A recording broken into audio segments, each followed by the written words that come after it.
Hello friends, in continuation to our previous class, today we will be going to discuss about parasympathetic neural system, which is the second and important fragment or division of the autonomic neural system. Okay, parasympathetic neural system.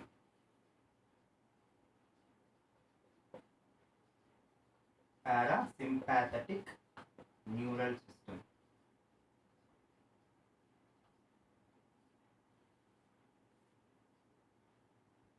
PSNS. In last class we have discussed at length about sympathetic neural system, the first division or fragment of autonomic neural system. The common point, that means the essential point of autonomic neural system is it will control, that means undertake without conscious control. Say, because we have discussed at length, say there are some different neurons, say preganglionic neurons, chain ganglion, postganglionic neurons, plus interoceptors. Interoceptors are the specialized receptors present in the viscera, which transfers information to the central neural system regarding the internal state of the body. They are present in the viscera. Since they all involve the involuntary organs, that means viscera, it is completely out of conscious control.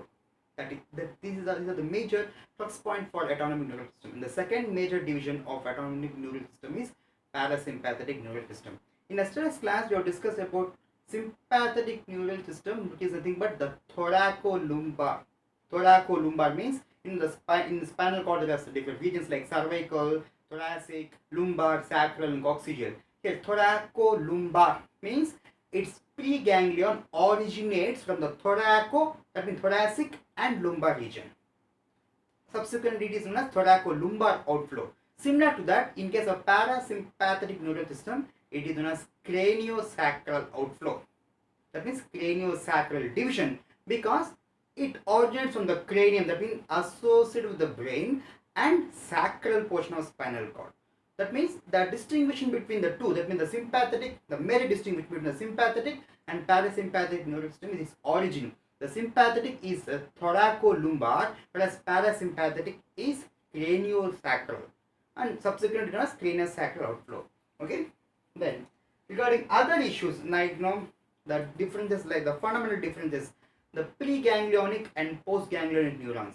In case of sympathetic neural system, say autonomic neural system, sympathetic neural system, the preganglion and postganglion, they behave different. That means they release different neurotransmitters. So the preganglion, they release acetylcholine. So they are known as cholinergic,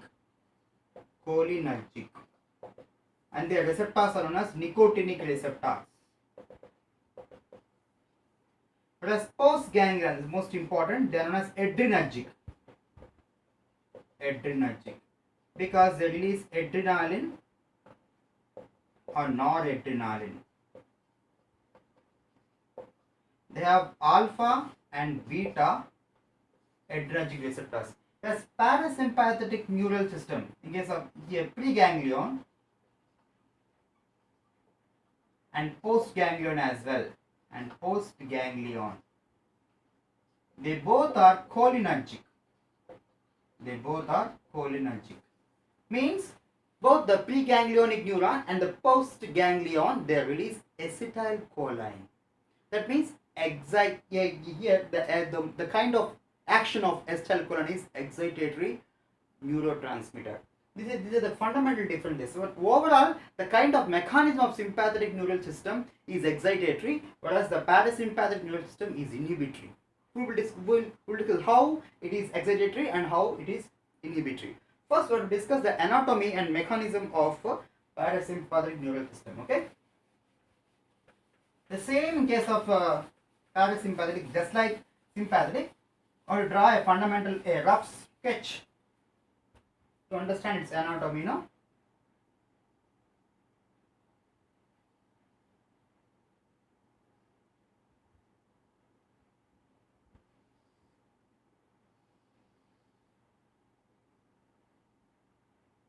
So these are the cranial portion.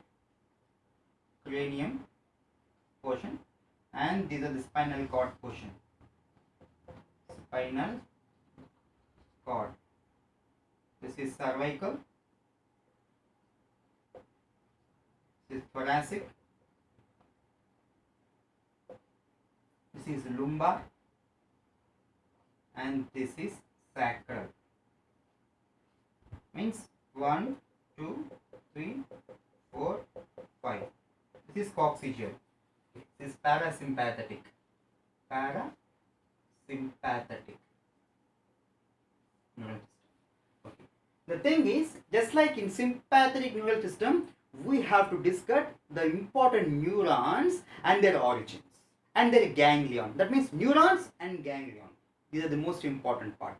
Here, unlike sympathetic neural system, the parasympathetic neural system doesn't have a chain ganglion, but rather have an isolated ganglion. Okay. And most important thing is, the cell bodies of preganglion of parasympathetic neural system occurs in cranium and the sacral. That is why it is known as craniosacral division. Otherwise known as craniosacral division. Because it's originated from cranium and the sacral part. And most important point, which cranial? Because peripheral, since it is one of the part of peripheral neural system, cranial nerves. We have 12 pairs of cranial nerves. Say for example, olfactory. Say optic. The olfactory is the first sensory. Optic is second. Then oculomotor, the third. The pathetic or trochlea, that means which is a motor nerve. Then trigeminal, which is a mixed. Sixth, abducens, which is a motor. 7, facial, which is a mixed. 8, auditory, which is a sensory. 9, glossopharyngeal, which is a mixed. 10, vagus, which is a mixed. 11, hypoglossal, which is a motor. And 12, it is spinal axillary. That means 11, spinal axillary or axillary, which is a motor. And 12, the hypoglossal, which is also a motor. So the total we have 12 pairs of cranial nerves, out of which particular cranial nerves gives rise to parasympathetic. That means cranial outflow. There are two divisions now, cranium, cranio and sacral. We should be very specific which particular cranial nerves. Here the cranial nerves involved are cranial nerve 3, that means oculomotor. Cranial nerve 7, that means facial. This is a mixed nerve, okay? This is oculomotor. It is a motor. Then 9 is glossopharyngeal.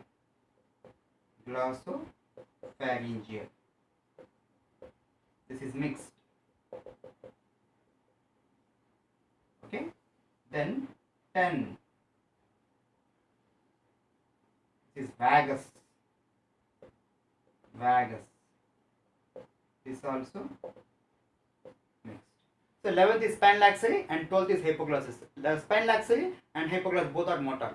Here the thing is, not all cranial nerves are involved. That means these cranial nerves, that means 3rd oculomotor, 7 facial, 9 glossopharyngeal, 10 vagus, act as cranial output.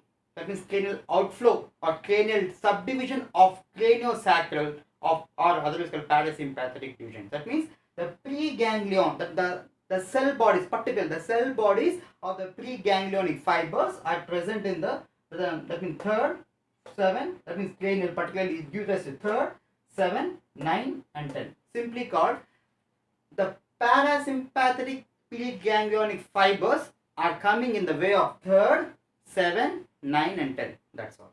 Whereas in case of sacral, we have 5 pairs of sacral nerves, but not all 5 pairs are involved in the parasympathetic. The second one, the third one, and the fourth one. That means second, third, and fourth spinal nerves. That means sacral nerves. In case of sacral, second, third, and fourth sacral nerves are involved. That means they act as the preganglionic parasympathetic fibers. That's it. The point is clear. In case of cranial portion, 3rd, 7, 9, 10, they act as parasympathetic preganglionic fibers. In case of sacral, 2, 3rd, 4 act as preganglionic parasympathetic fibers. That's it. Okay. This is a first important point, and the outflow is known as craniosacral outflow, just like thoracolumbar outflow to sympathetic. Why? Because the motor information here, the kind of information emanating from these is motor information, and its impulse will transfer through efferent nerves from the parasympathetic to the appropriate effector organs. I will tell you how. That means it has to reach that the target organ is effector organs only. Okay. And the kind of activity is rest and digest. We already discussed. Unlike sympathetic neural system, here in parasympathetic neural system, it doesn't have chain ganglion, but rather have a isolated ganglion. Say for instance, ciliary ganglion.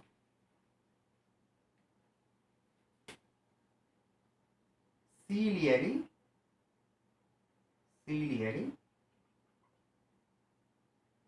pterygopalatine,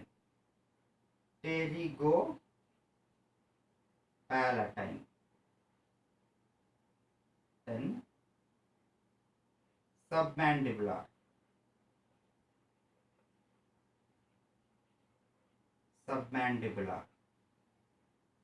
then otic.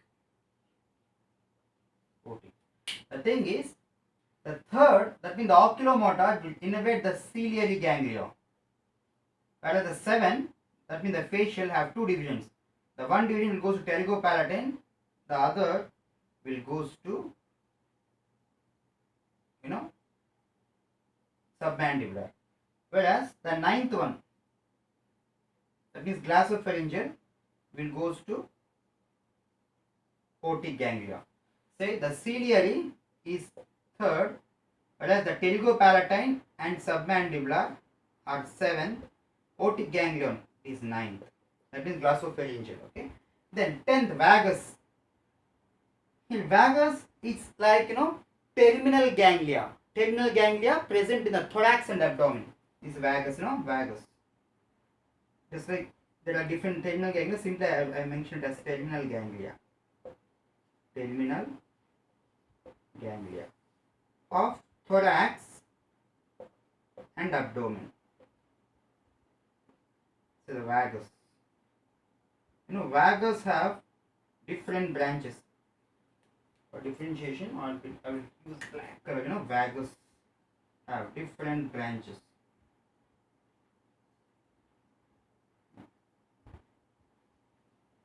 Okay. Then, in case of sacral, these are all directed towards plexus. The sacral, plexus. That means sacral 2, sacral 3, and sacral 4. Sacral 2,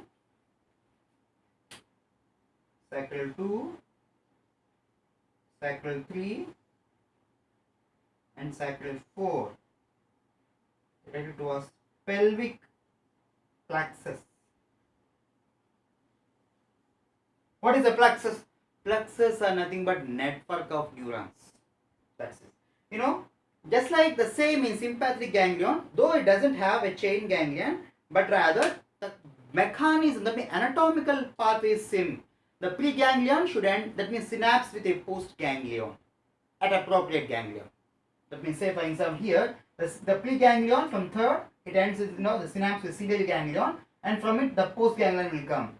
In case of 3rd, the 7 also will come in pterygopalatine and submandibular. From it, the postganglion will come. The concept is same. The postganglion will come here, and this is preganglion.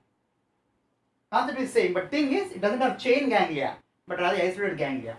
This is postganglion. The same in case of vagus. They all direct to terminal ganglia. And for terminal ganglia, different nerves will emanate. That means will emerge. And in case of pelvic plexus also, different nerves will come and will go to. That means they go to different organs. What exactly organs? Here, I am not going to the detail, but summarizing different things.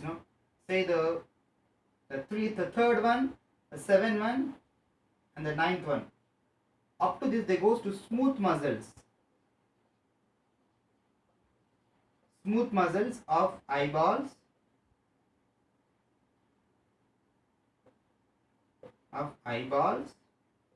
nasal mucosa, palate, lacrimal glands, and salivary glands. That means simply called head portion. Okay, smooth muscles. But as the tenth one, no, the vagus. Here it is, the vagus. They goes to thorax and abdomen. Huh? That means thorax they go to heart and lungs. Then the abdomen goes to digestive tract. Simply gastrointestinal tract. Digestive system. Understand? Okay. But at the sacral, say the second, the third and fourth, they goes to pelvic plexus, and they all goes to from pelvic plexus the nerves come and they goes to urinary bladder, and genital systems.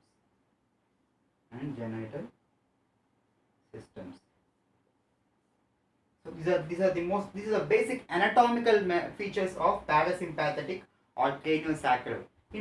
It comes from cranium part and the sacral part. In cranium, say the third, the oculomotor nerve, it goes to for the ciliary ganglia, then the 7, the pterygopalatine and submandibular. The 9th one goes to aortic ganglia, the 10th one goes to terminal ganglia, and they respective organs. That means the 3rd, the 7th, the 9th goes to head part. Smooth muscles of eyeballs, palatine and the palate and the nasal mucosa, salivary gland, lacrimal glands, and that means head portion. Whereas the 10th one goes to thorax and abdomen. Thorax means here that means terminal ganglia, head, heart and lungs, and thorax, abdomen, digestive system. Whereas the sacral portion, it goes to, that means the 3rd, the 4th and 5th, sorry, the 2nd and 3rd and 4th, they goes to pelvic plexus, and from then they goes to urinary bladder and genital system. This is a basic issue of parasympathetic, that means anatomical features of parasympathetic or craniosacral division, and the information called craniosacral outflow. In case of sympathetic, it is called thoracolumbar.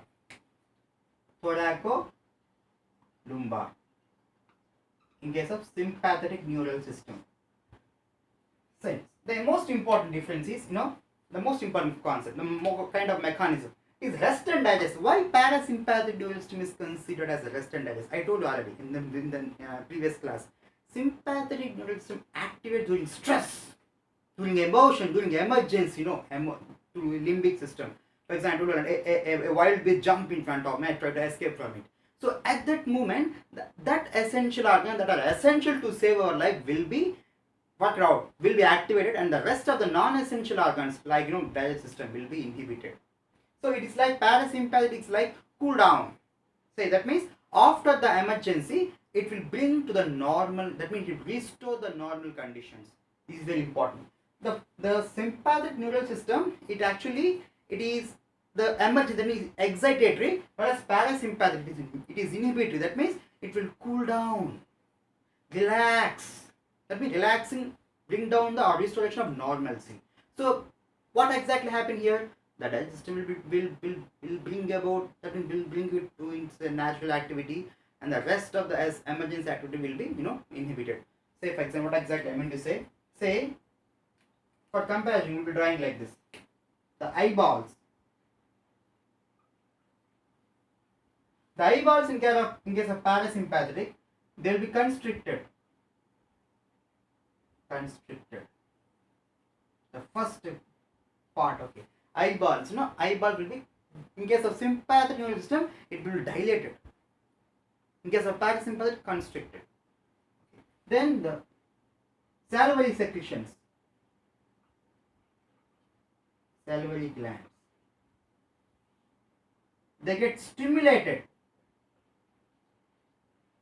In case of sympathetic nervous system, they get inhibited, because to save our life is important, not the digestion or its associated issues. Here salivary glands again bring down to its normal activity, that means stimulated. Then heart rate,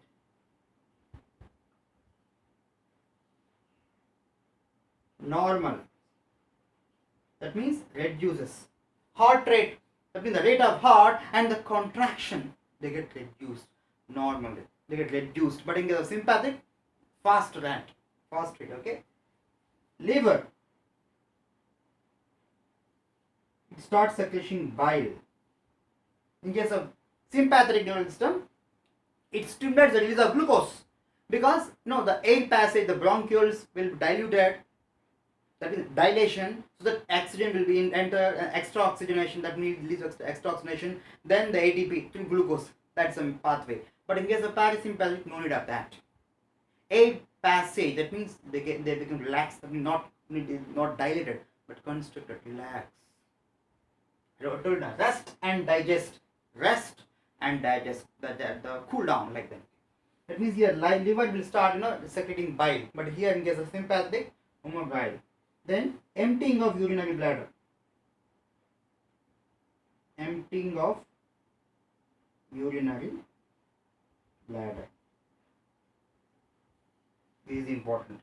In case of parasympathetic sympathetic nervous system, it inhibits the emptying of in urinary bladder. Here again it will dilate, that means restores to its normal activity. So anything that is done by the sympathetic will be opposed by the parasympathetic nervous system. What we call dual system innervation. Sympathetic in one way, excitatory, but as parasympathetic inhibitory. The most important. That gives us symbolic examples. The hypothalamus constrictor, stimulation of salivary glands, stimulation of pancreas. This mention a few. Whereas reducing the heart rate contract decreases, and liver starts secreting bile, and emptying of urinary bladder. Like that. These are all different mode of action of parasympathetic nervous system. How? I told you already. They are cholinergic. Here, the kind of neurotransmitter released in the parasympathetic nervous system is cholinergic. Both preganglion and postganglion, they release acetylcholine. But as in the sympathetic nervous system, the preganglion release acetylcholine, that means it's cholinergic, but the postganglion is adrenergic. This is very important. Because of adrenergic nature, we attain the ability, that means what we call some extra force to save ourselves. Because the very nature of adrenaline hormone is fight or flight. But here it is rest and digest. Because of that, because of postganglionic adrenergic nature of sympathetic nervous system, we are getting saved. But here, no need of that. The school, that means acetylcholinergic, and the receptors are called nicotinic receptors. These are about the parasympathetic features and its mechanism. Regarding differences, is that we have integrity. That means our discussion also includes a differentiation. That means distinguishing how a PNS, that means sympathetic nervous system, PSNS differentiate with that of the sympathetic.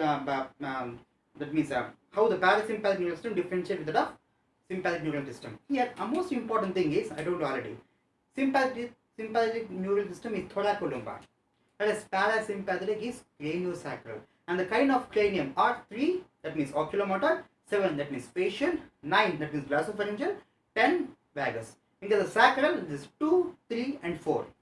Whereas in case of thoracolumbar, entire thoracal, that means 1 to 12. Whereas in case of lumbar, 1 to 2, sometimes 3 as well.